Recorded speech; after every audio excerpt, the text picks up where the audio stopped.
Hey James, this is Tristan here with Rally Subaru. Just want to take a quick minute and go over the Subaru Forester.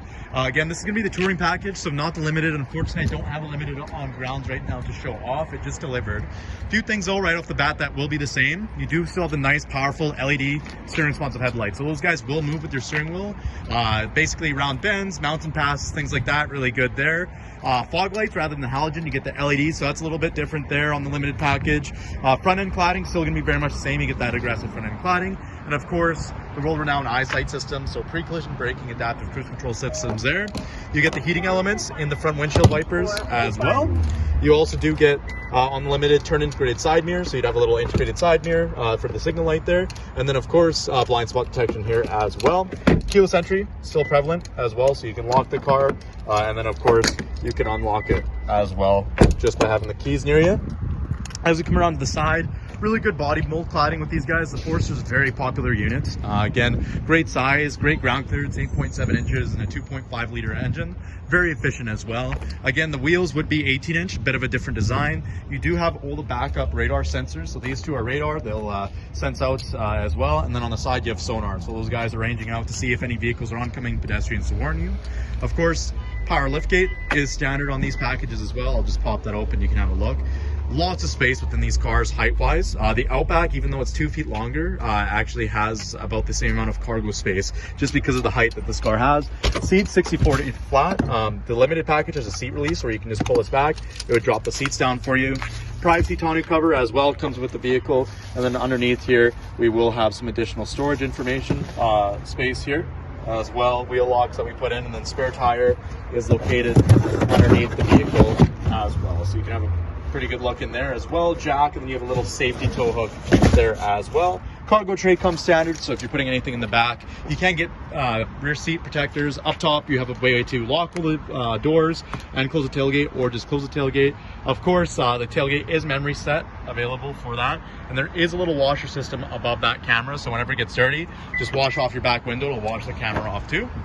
As we come around to the side here, I'll just show you what we're looking at for passenger space. So the Limited also does have power passenger seats, so that's something to keep in mind here. Dual mode X mode, so you'd have light, snow, and dirt functions there. And you have heated seats on the front end, so that's still standard. The Limited also gets heated seat for the rear, so as well. So you'll see here, this one just has the vents and the USB chargers. You'll have a wide step pan here, that's still in the Limited, and of course the leather seating too. Roof rail and sunroof is on the touring package as well as the Limited. Then as we come around to the driver's side, I'll just show you the amount of space. The great thing that sells the Forester is the visibility in these cars. Very good safety ratings, of course. I'm just going to back this up as well for you here, James, just so you can get a good feel of what it's like behind the driver's seat. So they offset the mirrors here, so you don't have a big blind spot in your A-pillar. Lots of vision of the glass on the front end. Just watch out for rock chips there, and you can see, looking out your blind spot, very small amounts of blind spot in these cars. That's kind of one big thing that the Forester is well known for. As we look out this side too, very small blind spots. I'm just going to start it up, show you off the quick gauge cluster. Adaptive cruise control functions, you press here as well. So these guys here, you can increase or decrease the car lengths for adaptive cruise control, pretty easy. You can turn on lane center assist, so if the eyesight can see the lines of the road, it'll keep you centered as well. And then you have sport and intelligent mode. So really great options there as well. And that can all be shut down, so you do see your speedometer there as well. Of course, you have all your infotainment systems here, of course, Bluetooth, audio controls here, and then you get the 8-inch touchscreen. Same with the Limited and the touring package. This system's still the same, so phone connectivity. The big difference is the Limited gets built-in navigation. Up top, you have the secondary display screen. Again, you saw when I use that adaptive cruise control, it'll show up the vehicles in range. But you can see a bunch of different information: time, date, weather, safety controls, traction control, engine temperature, oil temperature, weather, and then of course infotainment systems. Most people usually like it on that system there. Of course, you do have Starlink, so remote start, satellite-based roadside assistance, as well as emergency services. Good amount of space for the sunroof as well, opens up all the way there.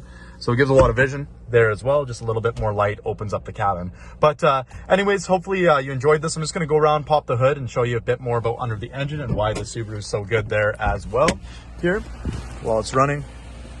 So if we take a quick look here, spare with me one moment as I pop this open.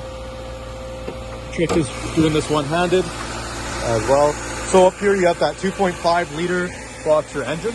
So a big thing with that guy there is you're gonna have really great center of gravity. It's flat, horizontally opposed. A few other things there as well with that system. It's a fully symmetrical system. So whether you're looking at the left side, the right side, it's completely balanced right down the middle. Now that's gonna give you great traction controls, great safety systems, better center of gravity, so better handling, good traction. That's why a big thing with the Forester is the agility with this engine. And the Boxer engine, of course, with it being horizontally opposed, it's perfectly balanced. So you don't have a bunch of extra parts like you would on an inline. On a V engine, you don't have those counter shafts, those crankshafts, counterweights to balance that out. And a big thing is you can see how the space in between the chassis, the firewall there. I'll come around to this side, it's a bit easier to see. So what this is designed to do, because of the low center of gravity, if there's ever a point where this engine collapses in, rather than entering the cabin, it shears down and underneath to protect the cabin there as well. And of course, it's powered by Subaru's full-time all-wheel drive. That's kind of the big selling point with Subarus. It's what makes and breaks the Subarus. So that's kind of a big thing there, James. If you're interested in coming down and take a look at one of these, I'd be happy to go over with you. Thanks.